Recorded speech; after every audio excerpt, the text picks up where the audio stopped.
Welcome back to Crawl Space and Missing. I am Tim here today with Lance. Lance, how are you today? I'm doing fantastic today. You know, when you say welcome back to both shows, Missing and Crawl Space, that only means that we have updates or we have an episode that deserves to be on both of these channels, both of these feeds, because we want all of the listeners to hear what is going on, especially in the world of your mood. Tim, let's just cut to the chase here. How are you, sir? Doing all right today. Definitely pleased to be back here with this special report, sort of giving another update. This is now the third episode that we've done on this story of a potential serial killer in New England, a new and unknown serial killer in New England. Of course, there's been several bodies found in the New England region in the past couple of months. That number is a little bit debated. It ranges anywhere from like 6 to 12. But we've gone over these bodies that have been located, these human remains, in two previous episodes. And we've got some updates here today. So we're going to go over all this here today, Lance. You really hit on an interesting point there about the discrepancy in how many bodies have been found. We'll get into that. It's going to be an interesting conversation that we're going to have today. And so we mentioned this is the third episode in this special report that we're doing, Lance. We're going to have more because we know there's news that is still going to break, but we also want to speak with experts in this field. And we're going to read some quotes and play some clips from experts in a little bit. But this expert, Michael Arnfield, is one of the founders of the Murder Accountability Project. And you can find some information on what he does and what the Murder Accountability Project is at murderdata.org. And Michael Arnfield's been on our shows several times now, and he is great. And this Murder Accountability Project kind of looks at murders as a whole and tries to figure out if a cluster in a certain region is related. So essentially exactly what we're talking about here in these episodes. Exactly. I can't wait to have the listeners experience his expertise in this because, like you said, this is just tailor-made for what he's been studying. A cluster of bodies, lots of questions on why we're so interested in this, and lots of questions from people who aren't from the New England area.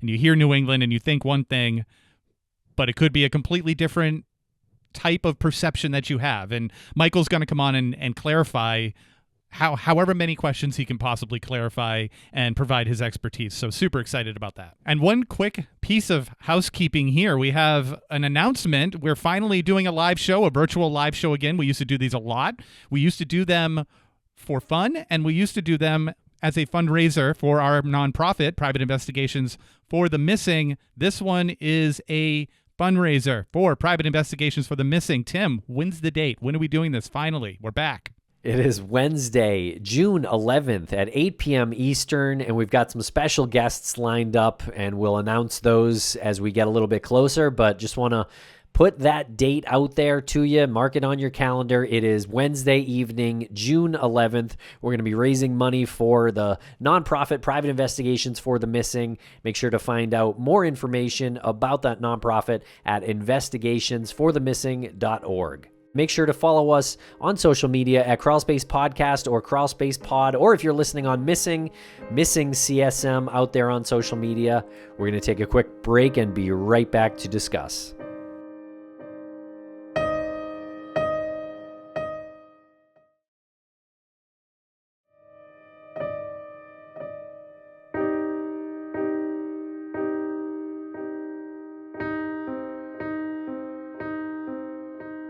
All right, Lance, so we're back here speaking about the potential serial killer in New England, and one sort of, I don't know what you'd call this, like a cultural oddity, maybe, but we have mentioned these Facebook groups that have come out of nowhere, essentially, because of this story. And we were looking at one group called New England SK. The follower count there, or the member count, I should say, is up over 30,000. And there's also another group that's almost at 70,000. And they were created by the same person named Jennifer Mitchell here on Facebook. The one with 70,000 now says group title pending. So that is now the name of the group. And it's a little confusing because there's even a third group. And I do just want to read the about on these two groups that were started by Jennifer Mitchell. She says, we have no affiliation to the group New England Serial Killer, hashtag NESK, a Facebook group that was created by Philip B. on April 24th, 2025. And she goes on and mentions that the creator of that group was arrested in Brockton, Massachusetts for impersonating a police officer. We couldn't find anything on that as far as it happening recently, so I'm not sure when that happened, or really we couldn't actually confirm that did happen. I just want to chime in real quick with that. It was more than a Google search on this person's name. We did a background check on the person, and we did a background check on the person, his real name. So the name that you see on Facebook is not his real name. It's a version of his name, but he's got another name that he's gone by. We did background checks on both of them, and unless any charges haven't been filed or have gone through or something, the background check that we did said that there were no police records. So I don't know where this impersonating a police officer and attempting to pull people over in a purchased state trooper auctioned vehicle, I don't know where that information is. Yeah, I don't know either. I'm not sure if it's in this group. There's a lot of posts in this group. I haven't seen anything on it. But Jennifer goes on here to mention that New England Serial Killer, the Facebook group, was created in 2022 as an open discussion group based on the theory of a serial killer targeting college-aged men in the Massachusetts and New Hampshire area, which we actually have spoken about years ago on the Crawl Space podcast. And she says recently Facebook has altered the name of the group to Group Title Pending without giving an explanation. And she says this group was not created to convince people that there is a serial killer in Connecticut or Rhode Island. We use this group as a platform to bring awareness to many local missing persons cases with the help of their families. We bring hope to the families of missing persons, murder victims whose cases have not been solved. Any and all theories are allowed to be discussed. Okay, so that is two of the groups, and there is a third one that is called New England Serial Killer, hashtag NESK. And so that is the one started by this Philip B. guy. That one only has 4.8 thousand. So just wanted to mention that sort of as a cultural oddity about this story. Just make sure you're in the group that you want to be in, I guess.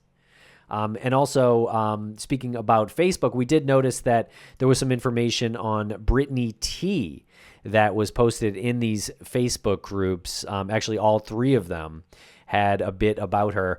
And we covered Brittany T's case on Missing back in January, I believe. There's an interview with Brittany's mom and sister that you may want to listen to. It's very interesting. Brittany has been missing from Brookfield, Massachusetts since January 10th, 2023. And so that is why her story gets posted in these groups because she's still missing. No one knows what happened to her. But the news about her is that our nonprofit, Private Investigations for the Missing, Lance, is doing a walk-in tip campaign or a call-in tip campaign. And that's Saturday, May 17th from 10 a.m. to 2 p.m. That's at White's Landing at 7 Fiskdale Road in Brookfield, Massachusetts. And Private Investigations for the Missing has a new private investigator on the case. His name is Dennis Driscoll. He has over 20 years of experience with Boston Police Department. So he's working on the case. So any tip that you leave may get to him. There is a tip line. If you want to email a tip, it is PIFTM tips, TIPS @gmail.com. And there's also a phone number, 1-866-331-6660. And this information will be in the show notes. Great. Always good to release some news about Private Investigations for the Missing. And this is just such a great resource for people if they have any information, right? It's all anonymous if you want it to be anonymous. So this helps the family. It helps the investigation. It helps everybody. So hopefully we get a good turnout. We get some good information that comes of it. But here's my segue to good information. You were just bringing up all of the Facebook groups, and it's a cultural oddity. This Philip B., and we're not saying his last name because we looked into him, We don't know what his angle is. Go to these groups, check out the name. I mean, the name's out there. You can research this individual. Good information comes from good people. Bad information comes from people who want to be disruptors for whatever reason. We see it with the Turtle Boy situation with Karen Reed. I'm not going to go down a Karen Reed road in this conversation, but feels like we have a similar person who's trying to do something that's attention grabbing, that isn't really considering the ramifications of what they're saying and posting online. Does this person want there to be a serial killer? Or does this person what's the end game, right? Does this person want to help, or does this person want to create chaos? I don't know. Maybe just make a name for themselves in this field, especially if this group was created so recently. And it's really a lot of missing flyers and videos and things like that on the story. So yeah, I don't know what the angle is on that one.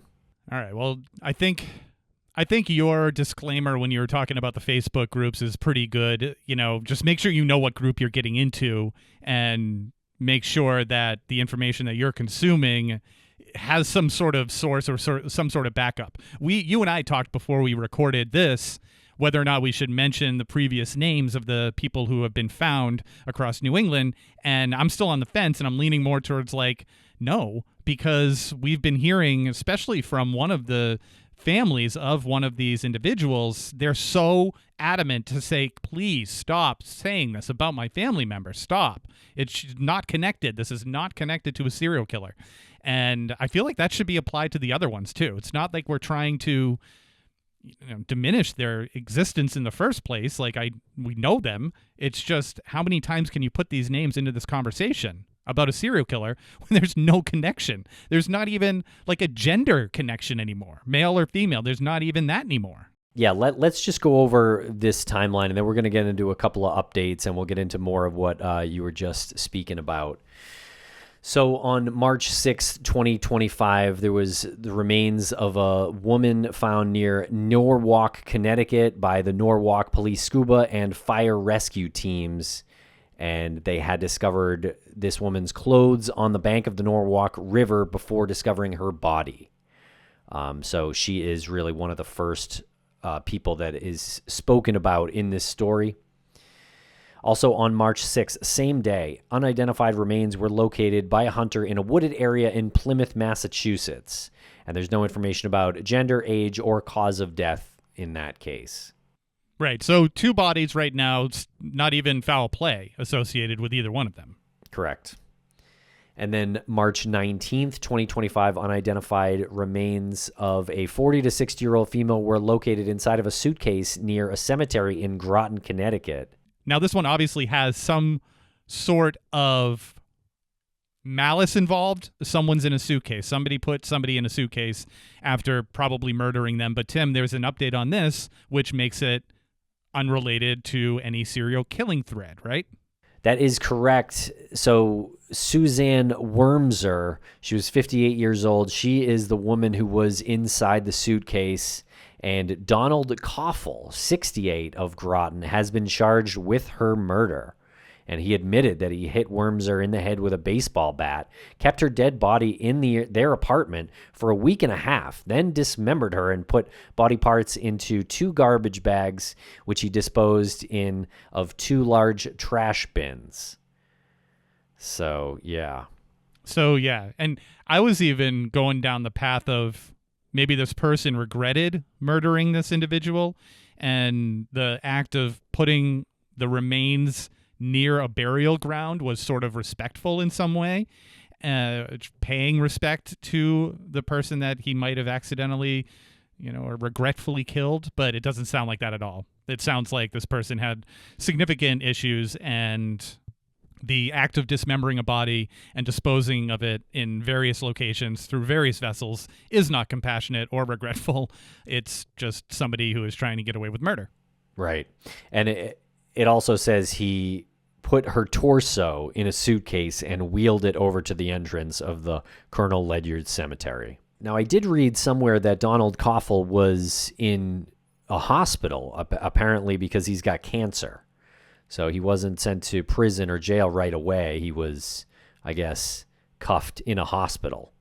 So I don't know what would go through a 68-year-old man who has cancer's head to make him murder his roommate. But, here we are. So at this stage, not connected to the other bodies. Correct. Yeah. No reason to believe they are, I think. Seems like an isolated incident. And then the very next day, on March 20th, 2025, the remains of missing New Haven mom Denise Leary were found in a wooded area near home. And Denise had been missing since September of 2024. Now, we've talked about her case a little bit in the previous couple of episodes, saying that her disappearance seemed a bit suspicious, but certainly unclear whether or not she was a victim of homicide. And I don't think there's been any update in that case since she had been found. But the family is a bit confused, and in fact, they said baffled. That was the word they used to Dateline. So baffled by her disappearance and death. So that one's still got some mystery in it. I do believe that Denise Leary was suffering from schizophrenia, so that could have something to do with her disappearance, or it may not. We're not sure. Okay, and then on March 26, 2025, there was the remains of another missing woman from Rhode Island. She had been located, and this is the case that the family is very adamant she is not a victim of a serial killer. They believe they know who committed that murder. April 9, 2025, unidentified human remains were located in Killingly, Connecticut. There's no information on gender or age or cause of death. Right. So after the last, 2 or 3 that we've just talked about, since the one who was found in the suitcase and whose death has been claimed by an individual, what do we have for connections here that we can put together? Nothing whatsoever. Yeah. Nothing whatsoever. Yeah. In the case of Denise Leary, this might be attributed to an individual who picked her up before she went missing. She didn't want to be located. She had said, turn the location off on my phone, and she left on, I don't know if it was a date or not, but somebody had picked her up, and her family didn't have a chance to get a good look at the person, but she came back and she was fine. She wasn't injured from what we've read. So that is not something that you can connect to a serial killing. The one that you just mentioned about the woman whose family, they're sure, do not do this. Do not say she's connected. Who knows how that's going to impact any investigation that's currently happening in regards to her death. And now we have another one that's just unidentified and no information on gender or age or cause of death. So nothing's connecting here. Just bodies. Right. I wanted to mention there's a quote here from retired chief of detectives at the Hartford Police Department. His name is Brian Foley, and he spoke with NBC Connecticut recently, and they asked him that question. And he said geography is really the only commonality you start looking at. Age, sex, race, MO of how the person died. They'll start looking at the person's patterns, locations they were in for any sort of tie-in. That's basically how each one is approached. That's what he said. And he also goes on to say, when a body is found, it's compared against that to see if it's a missing person that we know is missing. And it says that there are currently 30 reported missing persons cases in Connecticut dating back to 1952. So probably a little less than I would have guessed, actually. Yeah, actually. And we'll be right back after a quick word from our sponsors. Thanks to our sponsors, and now we're back to the program. There was another body that was found on April 22nd, 2025, and it was of 45-year-old Megan Meredith. And she was found near a bike path in Springfield, Massachusetts, and it's kind of overlooking the Connecticut River, which, of course, has a sort of dark history in New England. If we're talking about serial killers and that river, there's a serial killer known as the Connecticut River Valley Killer, who dumped bodies in the valley. This was mostly in the 70s and 80s. But it was a little bit further north than Springfield, Massachusetts. It's mostly in New Hampshire and Vermont. Right, given the name because the Connecticut River divided the border of New Hampshire and Vermont, so it's about halfway up each of the states there. Springfield is quite a distance away. It is central Massachusetts, and we were also looking into potential suspects when you Google Connecticut River Valley killer when we were producing the show Dark Valley, and there's a certain name that comes up every single time, and there's a person connected to that person who was in Springfield at the time. What I'm saying is, like, you can try to make like connections any way you can, and it's just the unfortunate fact that this person was located within sight of the Connecticut River, but it was in Springfield. Is that connected to these string of killings? I mean, we don't know how this person died, right? Megan Meredith? No, there's no update. It is her death is being investigated by the homicide unit, but we don't know yet if her death was a homicide. And that fellow Brian Foley actually did say that investigators treat bodies that are found as a homicide until determined otherwise. So very decent chance Megan Meredith's death was not a homicide. We just don't know yet. Okay, and then on April 25th, 2 men's bodies were found in Salem, Massachusetts.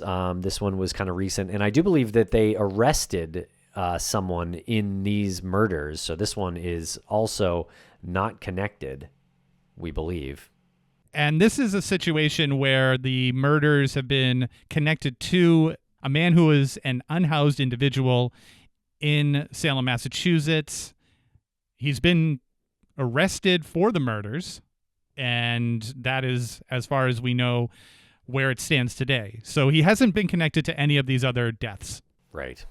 And then there's a couple of new updates here. There was an arrest made in connection to the homicide of a woman named Nyasha Mendez, who is 35 years old, and she was found dead at the Evergreen Cemetery in New Haven, Connecticut. And New Haven comes up a couple of times already in this story. And they arrested Edwin Arroyo-Roman, 55 years old, of New Haven, and he was charged with murder and tampering of evidence. And his arrest warrant states that Mendez was found naked with her neck slashed and had multiple lacerations around her chest, waistline, and jawline.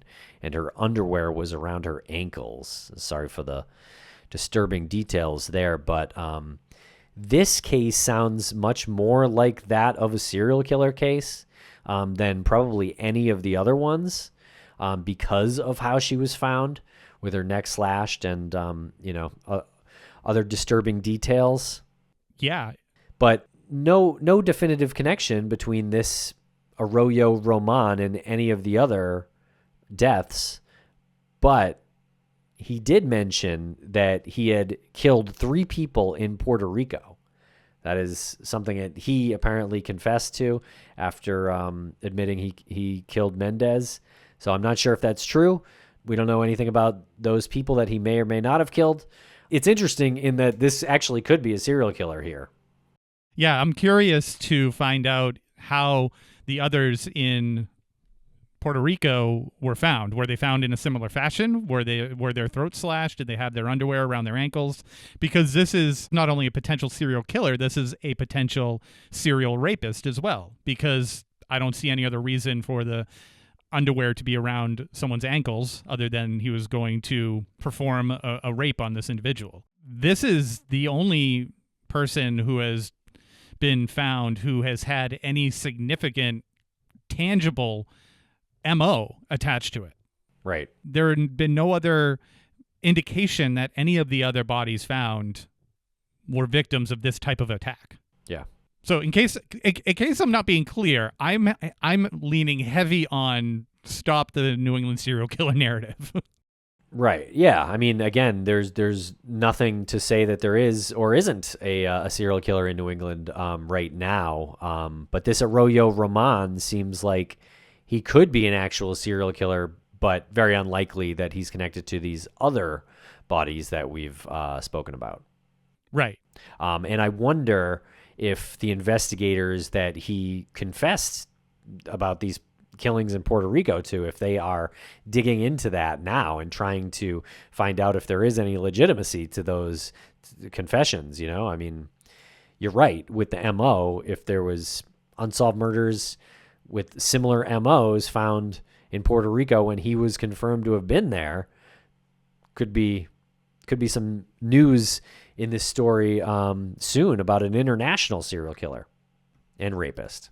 Right. So we also have these other individuals, the males, the men who have been found, and both of them have been found in Taunton, Massachusetts, which is about 2 hours, a little over 2 hours away from New Haven, Connecticut. And the first one that we heard of was Stephen Myers, and he was found behind the Bristol Plymouth High School in Taunton. And that was on April 30th. The article that I'm referencing right now also mentions another male whose body was found in Taunton on March 25th. And this was Samuel Stovall, 51, but authorities have said his death hasn't been deemed suspicious. Okay. So now we're all over the place. Now we have, two men, two middle-age-ish men. One was shot once and died, and the other one has no suspicious causes attached to the death yet. And so this Stefan Myers, this 39-year-old man found behind Bristol Plymouth Regional Technical High School, found in a construction area with one gunshot wound, a single gunshot wound. So that sounds more like a hit or something like that, with the construction area being part of that as well, just one gunshot wound. They do say that foul play is suspected in that case, so we will keep an eye on that one as well. But you're right. That's obviously a much different MO.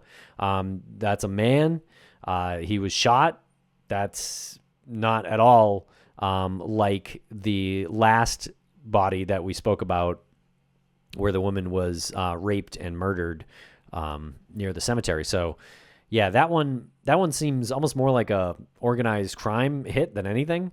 Yeah, or a grudge or something more personal. And I think organized crime is a little bit more personal as well, because if you're in that position where organized crime is going to contract a hit on you, you've done something to anger the organized crime people. So it's not random is what I'm saying. This is a specific hit. I'm not saying it is. I'm saying if it's organized crime, then that would be a specific hit. And I also want to be clear, when we say one gunshot wound, and my brain went to this when we first read it, this is not a single gunshot wound to the head. That we know of. Exactly. That we know of. Nothing has said single gunshot wound to the head. But when you first read it or you hear it, that's where your mind goes. That's where my mind went, was like, I expect to hear those words at the end of that sentence. But we didn't read that anywhere. So I just want to be clear. No one has said that here, that it's a gunshot wound to the head. Right. I think that is probably likely, though, that it was, just because there was only one gunshot and you have a dead body. But yes, no confirmation on that. And there was an article that was released from themirror.com just recently, and they had some quotes from some serial killer experts, Dr. Ann Burgess and Dr. Catherine Ramsland, both very credible investigators. Definitely credible. Catherine Ramsland, she's written a bunch of books. She's a professor of forensic psychology. She writes in forensic science, crime. Has dabbled a little bit in the supernatural, and she's just a powerhouse. She's a powerhouse, as everyone knows, and everyone knows that Ann Burgess is also a powerhouse, being one of the founders of the behavioral science unit at the FBI. Right. I mean, we're two podcasters. That's someone who helped organize a division in the FBI that's legendary. Hey, we watched Mindhunter, Lance. I enjoyed Mindhunter. I enjoyed Silence of the Lambs, often quoted. Yeah, Ann Burgess is supposed to be one of those characters in Mindhunter. Right. Yeah. So a couple of quotes here. Catherine Ramsland said, I think people are highly influenced by the Long Island serial killer situation, where remains were found all over the place, and now they're beginning to be connected to one individual.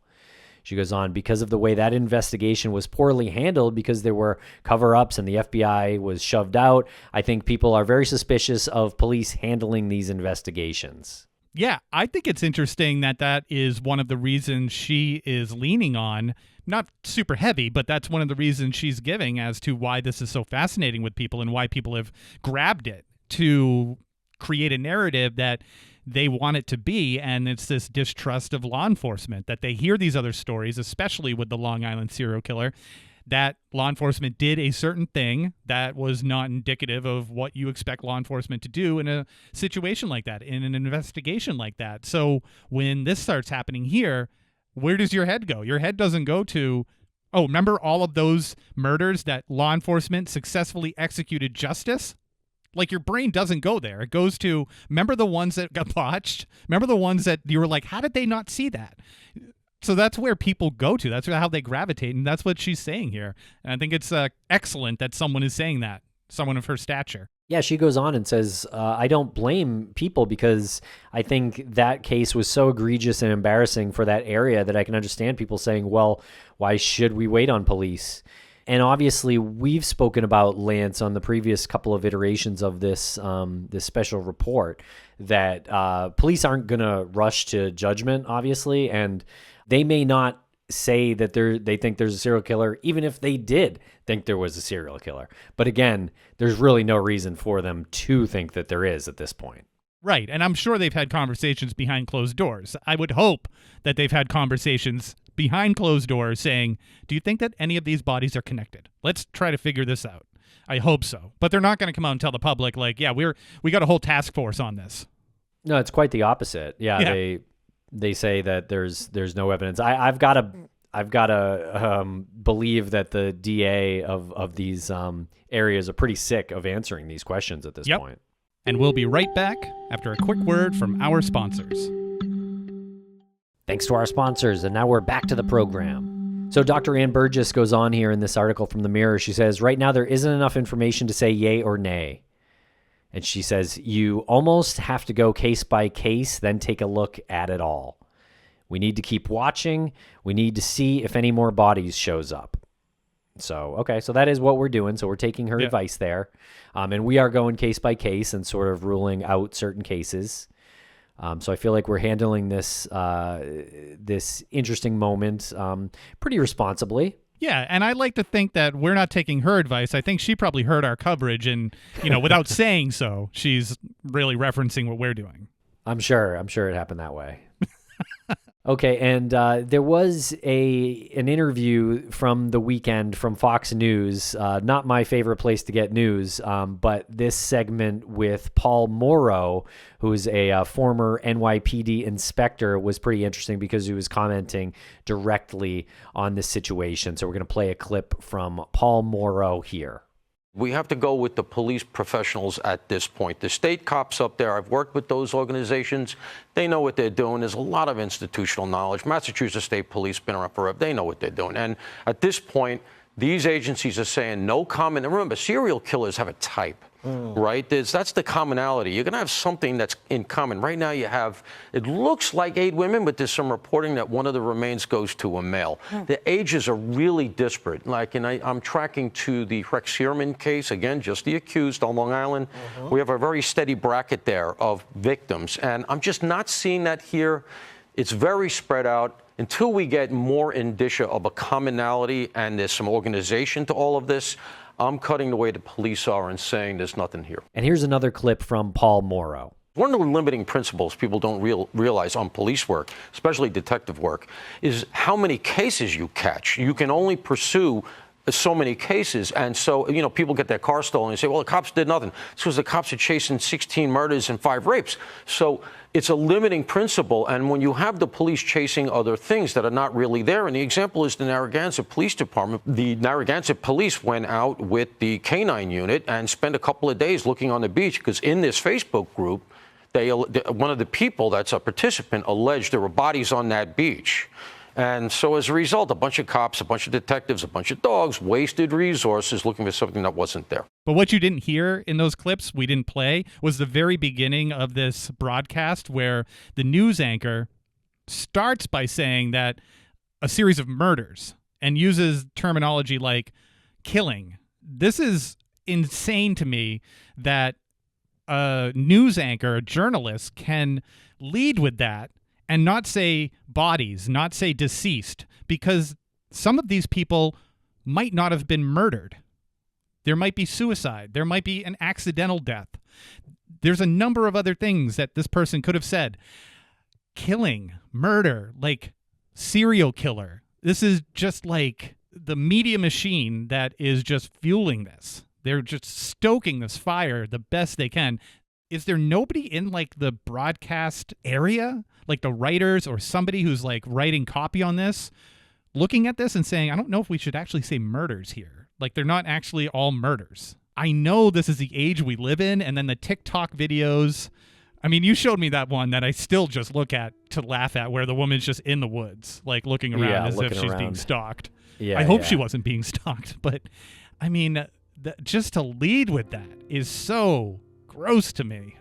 Again, it is Fox News, so they are kind of a little extra when it comes to being like that, and you know, it's hard to even say they're being factually inaccurate, because we know there's at least 1 or 2 murders confirmed. Yeah. So if they say murders, they can just, you know, say, well, we didn't mean all of them. You know, so I mean, again, kind of back to what makes Fox News not a great, credible news outlet. Right. But the point of playing those clips was for the investigator who is actually giving some good information there. But good Lord, just like, be mindful. If you're looking into this, be mindful. Absolutely. Yeah. Good advice out there. Okay, everyone. Thanks a lot for listening to this part 3 of this special report. We will be back soon. We are going to speak with Michael Arntfield of the Murder Accountability Project. Check out what he's got going at murderdata.org, and check out Private Investigations for the Missing at investigationsforthemissing.org. We got a fundraiser coming up, and the Brittany T. Tip campaign is on May 17th. Thanks a lot for listening, everybody. We will be back soon.